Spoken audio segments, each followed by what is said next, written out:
Matt S. asks, what are your thoughts on the excessive snow California has been having? Does climate change factor in?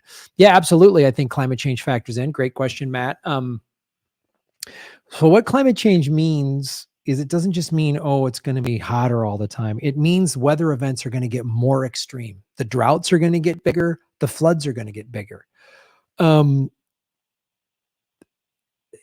flooding is a dangerous aspect of climate change. Now, as far as California's drought, this is how, for those of you who don't know, this is how it works in the West. Typically, the summer doesn't get much rain in the Western states. So we need the snowfall to get the snow. We need the rain. We get snowfall at the higher elevations, and then that melts in the summer or in the spring and the summer, which helps our water table. So in that regard, the rain and snow that we've been getting in California is probably a little bit of a good thing. The flooding is obviously awful and dangerous and hurts people. And California, like in LA, so much of the rainwater they've got these canals, these man-made canals that just run the water back into the ocean. And as a surfer, it sucks. It's bad for the environment. It's bad for surfing. You have to wait 72 hours. The LA Department of Health says wait 72 hours after rainfall before you go surfing or get in the water for any reason. And the thing I always say when these rainstorms happen, why aren't we capturing this water more? Now, they just passed some legislation to divert some of these to this water treatment facility in, I believe, Long Beach, which is good, but they need to have, so they've built right by the Santa Monica Pier, and they did this about over 10 years ago, maybe 2008 or 9 or 10, somewhere in there. They built this, what's called the SMRF, Santa Monica Urban Runoff Facility, and it captures rainwater, cleans it, and puts it back into the water system. We should be doing that with every drop of rain in every western southern state where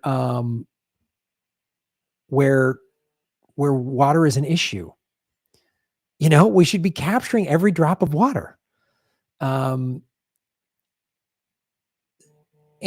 by having, and I've talked about this before, then by having a pipeline system across the country that's not for oil and natural gas that destroys our environment, it's actually for flooding and drought.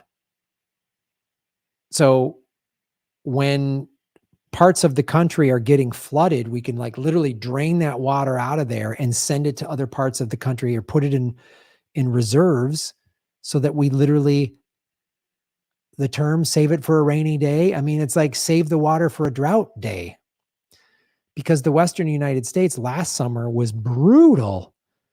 It was one of the worst droughts ever. And we can't just hope for a big rainstorm to take away we should be capturing every drop of water when it comes in. And these bills should be on the books. We should be passed. But again, it's the same old thing. How are we going to pay for it?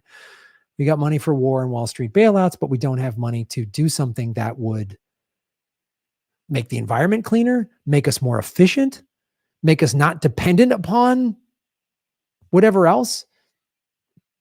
And people talk about desalination. We should be capturing every drop of rainwater first before we venture into desalination. So great question, Matt. You always ask great questions.